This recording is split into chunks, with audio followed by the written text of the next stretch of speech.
Good morning everyone, my name is Cyprienne and today I will be showing you how to make this super trendy crochet ribbed hat. If you're just starting to crochet and need some help learning the stitches and making sure things fit just right, stick around because this is exactly what I'm going to be doing with you today.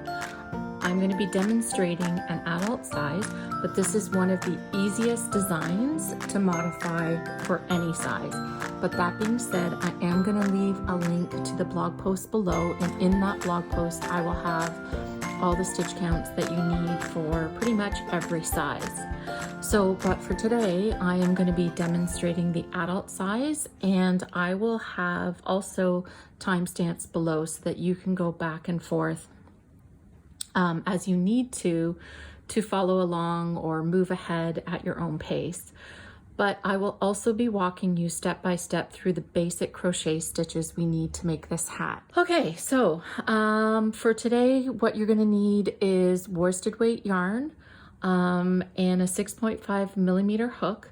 You're gonna need, let me see here. So I have Woolies, Lions brand Woolies, and I used about 1.5 of these skeins. But if you are using something like Super Saver and they come in the big wads, then you're fine. But I would say you probably need, I'm going to say about 120 grams of the yarn. So depending on what size you're making.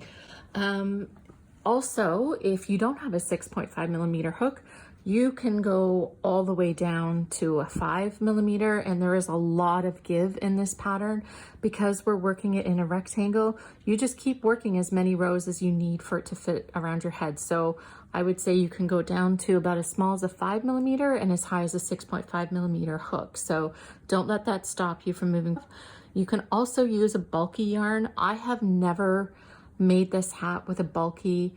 When I make my slouch hats, I really like them to have a lot of drape to them, and I feel like the bulky yarn with a 6.5, depending on which bulky yarn you're using, can be a bit stiff, but I'm gonna leave that choice to you.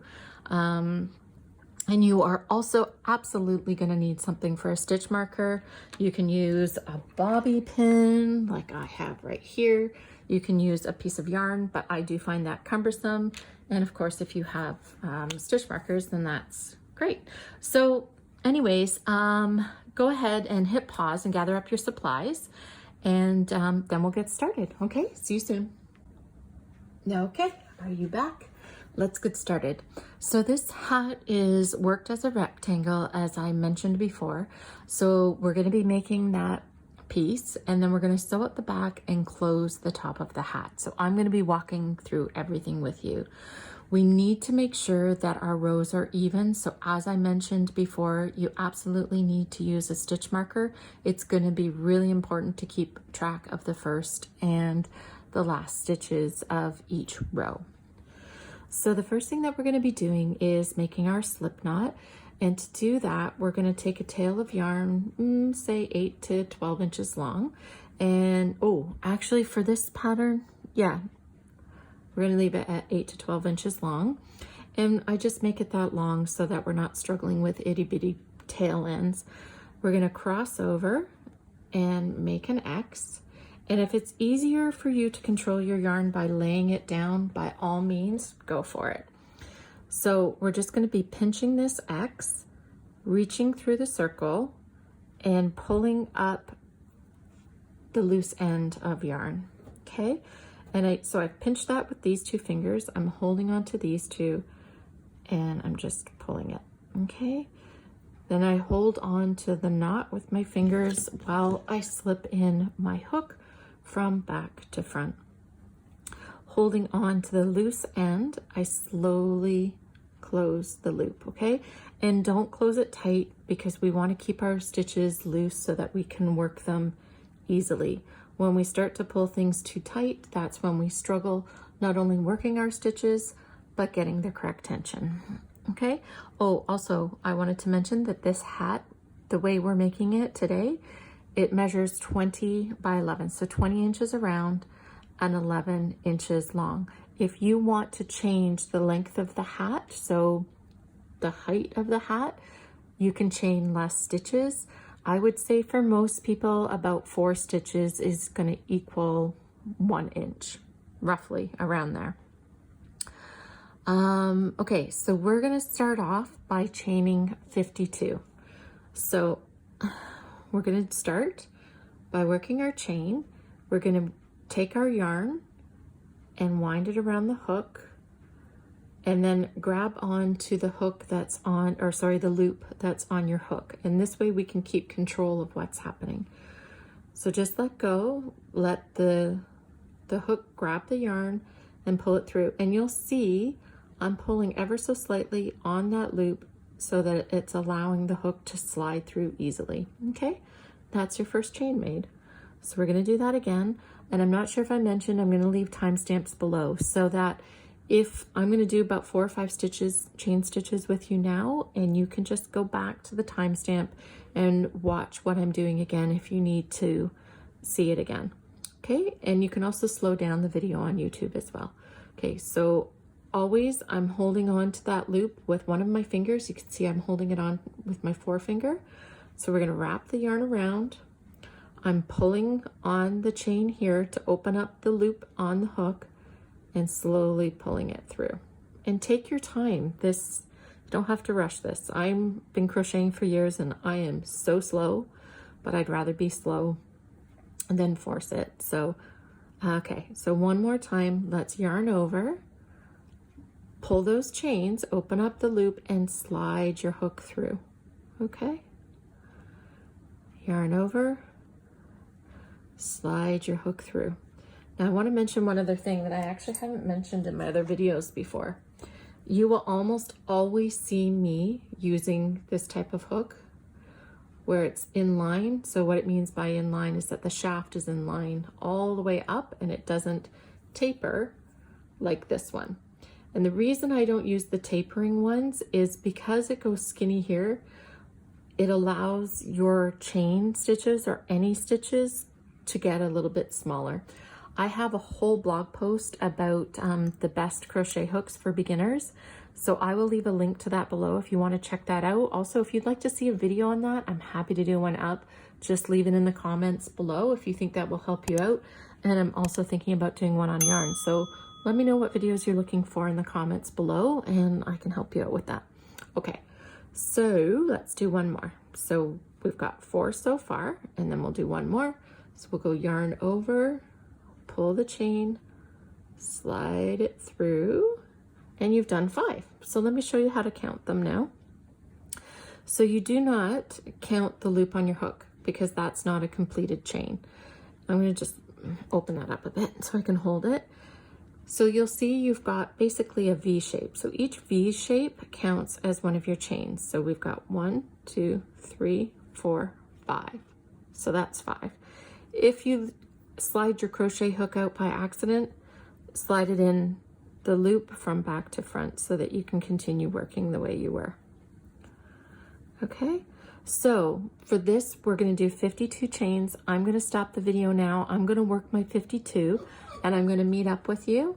And if you do 52 and you go to count, well, I'll show you how to count. But if you're more or less, I would say you can take out a few or add a few at this point. It's actually not a big deal. Okay, so I'll meet up with you soon. Okay, so I've finished my beginning chain and you just want to make sure that you have 52 stitches. If you're a couple more, a couple less, it really doesn't matter. You can decide if you want to take some out or add some in, but in this hat, it doesn't make a difference. Okay, so just go along and count each V and make sure that you have 52 or whatever number you want. Alrighty, so we are going to move ahead with the first row of the hat. Okay, so now that we have completed our chain and checked that we have 52 stitches, we're going to be working a half double crochet into the 3rd chain from the hook. So don't count the chain on the hook, you just count 3 over. So 1, 2, 3. So how to make a half double crochet, you're going to hang on to the loop on your hook, yarn over, insert into the 3rd chain from the hook, yarn over, pull through the loop, and this is how I open up my loop again. yarn over and through all 3 loops. Okay, one more time. Yarn over into the chain, yarn over, pull through there, yarn over and through all 3. So you're going to continue to work that same stitch all the way down, and at the end you should have 50 stitches. Now you're going to want to you're going to want to place a single crochet into that very first half double crochet that you made. That's going to mark your very first stitch, and when you're working back in row 2, you'll see why that's important. So I'm going to finish up this row, and I'll come up and I'll meet with you for row 2. Okay, so I finished working a half double crochet all the way across, and I know this is going to seem a little redundant because we're going to be working right back in here, but I still recommend putting a stitch marker in your Okay, so I've marked my very last stitch, and I'm going to chain 1 and turn. Now, the reason I like to mark that stitch is because once you do the chain 1 and you turn, sometimes for beginners it can be hard to figure out which stitch to work into. Okay, sorry everyone, when I was editing the video, I realized that the one spot that I really wanted to show you was completely blurry, so I'm just adding this in now. I just created a little sample here. So for this row and all the rows moving forward, we're going to be crocheting in the back loop only. So I wanted to show you how to do this. So this will actually be row 2 for you. Now, we won't be working in this loop here because that's the chain, but you can see here, sorry, let me move in, let me make sure that I'm focused. Okay, so we have a back loop and a front loop. See the little V? So, and if you go to the pattern on my blog, I actually have an illustration of this. And also I want to mention that this pattern is actually available on my blog as a free download. And it includes, I think there's 8 sizes that it includes. So if you're a beginner, it's a great idea to run it off and be going through the pattern at the same time you're making it with me. Okay, so we're going to be working into the back loop only. So what we're going to do is just yarn over hook. We're going to insert through the back loop. So you have 3 loops on your hook. Yarn over, back through that loop, yarn over, and through all 3 loops. Okay, so we'll do that again, just working in the back loop only. Yarn over, through the back loop, and also don't tug on this too much because when you're working just in one loop, it is really easy to stretch them maybe a little too far. So just try to keep your tension as constant as you can. That's actually really important for this pattern. If you can relax your hands and loosen up, I find that can always help the tension, because I think if you are a beginner, we tend to crochet tightly. I know I did it for sure. So anyways, I've got the loop, I've got the hook through the back loop. I'm doing a yarn over through that hoop, and I'm holding everything really gently, really loosely. Yarn over, and again, I'm grabbing onto those 3, pulling it really loose, like really gently, and then all the way through. Let's do it again. Yarn over, through the back loop, through, and then through all 3. So I'm going to show you. So you can see now the texture starting to take shape. And so this loop here, which creates this nice knit looking type stitch, that is actually the front loop that you never worked through. So it's moved and it sits sort of in front of the half double crochets that you're making. So you're going to continue all the way along exactly like that, and you're going to work every row moving forward like that. So let me know in the comments below how you're making out working in the back loop only. Are you having challenges, or is it pretty easy for you? Do you have any tips and tricks for people who are doing this? Because like I say, everybody knows so much out there, and I think as crocheters we get sort of comfortable with the way we do things. That works for us, but there's a lot of great ideas out there. So just keep working along, back loop only, and you're gonna see it start to take shape really soon. So I'm excited to get this video up. I actually did this video, I think it was back in July, and I'm only getting to edit it now. So head on over to the blog, download the pattern if you can, and also check out my printable section, because if you're gifting things, I have all kinds of free downloads there for gift tags, washcloth wraps, and I'm sort of adding them ahead of time now. I was doing them monthly, but I've already got Halloween and fall ones up there.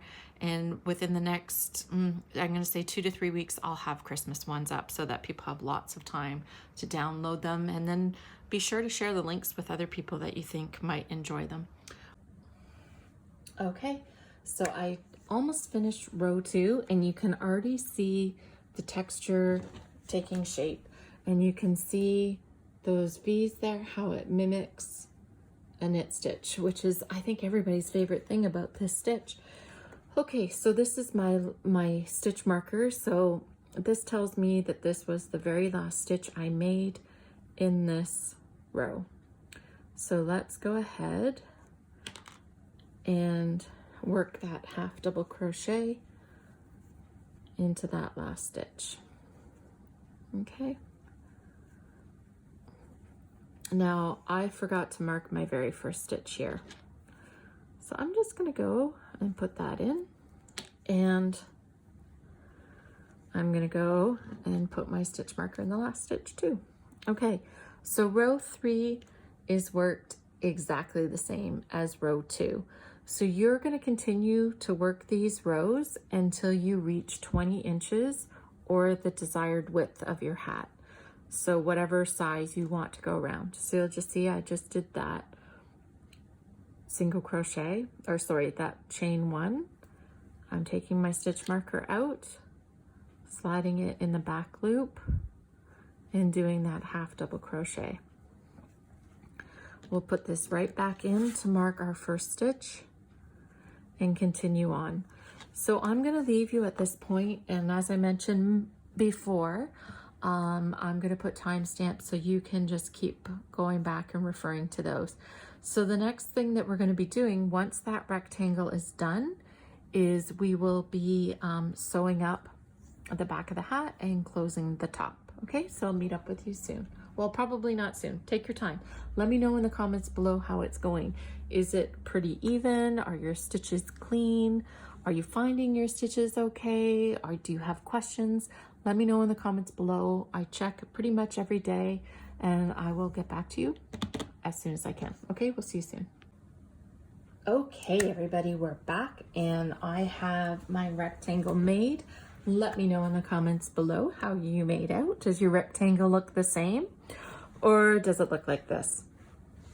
Because, my friends, if it looks like this, no problem. We can totally fix that. We can fudge it, because yeah, I was making this watching TV, and I got lazy and I stopped marking my first and last stitch, and I think I dropped about 4 stitches along the way. So here's the hack for this, my friends.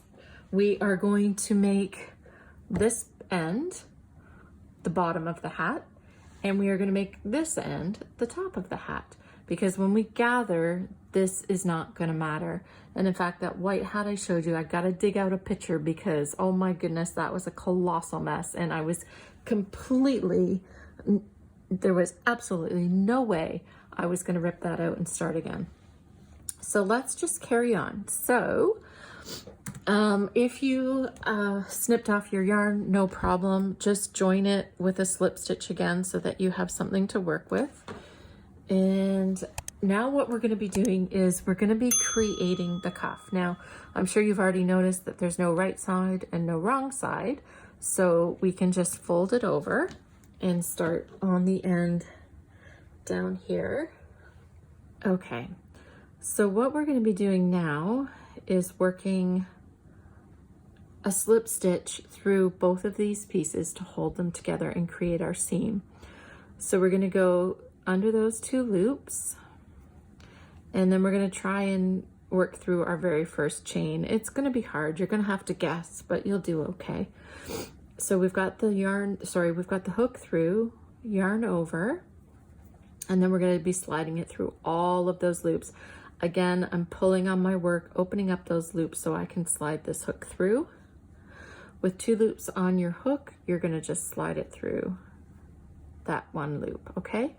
Now we're going to do the same thing all over again. We're going to go under those 2 loops into the chain, the beginning chain. So try and grab 2 so it looks like this. Yarn over, back through all 4 loops, and then we're just going to pull this loop through this loop, and that will make your slip stitch. Okay, so you're going to continue to work that you're not. You're going to continue to work that through 10 stitches. So we've done 2, 3. Okay, and I'm going to go off camera and work the next 7, and then I'll meet up with you for the next step. So here's the 10 stitches that we've made, and this is the cuff. Now the reason we do this is if we just put the entire seam together like this, when you go to wear your hat and roll up your cuff, you're going to have a mark like this, and we want the cuff part to look the same as the rest of the hat. So now what we're going to do, after you check that you have 10 or 9 or 11, a stitch here and there isn't going to make a difference on this pattern, is we're going to be turning this the other side around. So let's just pull it through like this. And then we're going to start working the exact same way again. So just find your loop here, put that on your hook, and then you're going to be putting these 2 pieces together and working the same way you did before. So just finding the 2 loops, putting them through, and doing your slip stitch. So continue to do that all the way down to the end of the hat. And just stop if your hat is, if you've lost some stitches like mine, just stop here. And if yours is like this, then that's perfect. You just work that way all the way to the end, as will I, and then we'll meet up and sew the hat closed at the top, okay? Okay, so I've sewn up at the back, and you can see that that uneven part at the top has actually corrected itself, as it quite often will. So all we're going to be doing, whether your hat has still got a slant on it or not, is we're just going to be threading our yarn through a yarn needle, and we're going to be weaving it in and out at the top here. So this is so easy. So we're just closing it by going in and out like this. And we'll pull that. If it starts to bunch up, just pull it like that. Just pull as you go, and then you'll have an idea of how much longer you have to go. All right, just pull and just weave it all the way around, just pulling as you go. Sorry, I'm starting to not to feel so good. Okay, so I'm going to continue just doing this the rest of the way around, and then I'll meet up with you and just show you how to finish it off. Alrighty, so I finished sewing around, and you'll see we still have a little bit of openness here. So what I like to do is just gather it with my hands and weave in and out. Now this is the way I do it. Some of my patterns will call for you to decrease all the way around, and in fact I think this one originally did, but I've changed it to this because I just feel like this is easier. But let me know how you close off your hats. I'd love to hear if there's different techniques out there that I haven't thought of or heard of. So be sure to share with our community, because we have a lot of newbies here, and there's so much knowledge out there. And I would just love it if it was shared. So anyways, this is just the top of it. And then that's how I close that little loop. Okay, I'm not going to cut that off yet. I'm just going to turn the hat inside out, or sorry, right side out. And you'll see that's what it looks like at the top. So nice and clean. And I think I'm going to add a pom-pom. In fact, I think I'm going to add a faux fur pom-pom, and I'm going to make one, and I'll show you how I do that because I have a beautiful pink yarn and I would just love this to be a full pink hat. Okay, so this was the seam that we first did, and remember I told you we were working it one way because when we roll the brim up, so if we hadn't done it, this is what it would look like when we flip it up. But because we did those first 10 stitches, there it is, nice and clean, right? Like you don't see the seam. So that's pretty much it. And then you just want to go through and weave in those ends. I'm assuming everybody knows how to weave in ends. If you don't, leave me a comment below, let me know, because I can do like a 1-minute video and show you how to do that. So all you want to do now is weave in all your ends and add a pom-pom, and that's about it. So anyways, I hope that you enjoyed this video. If you did, I'd appreciate a thumbs up. Consider following my channel, and until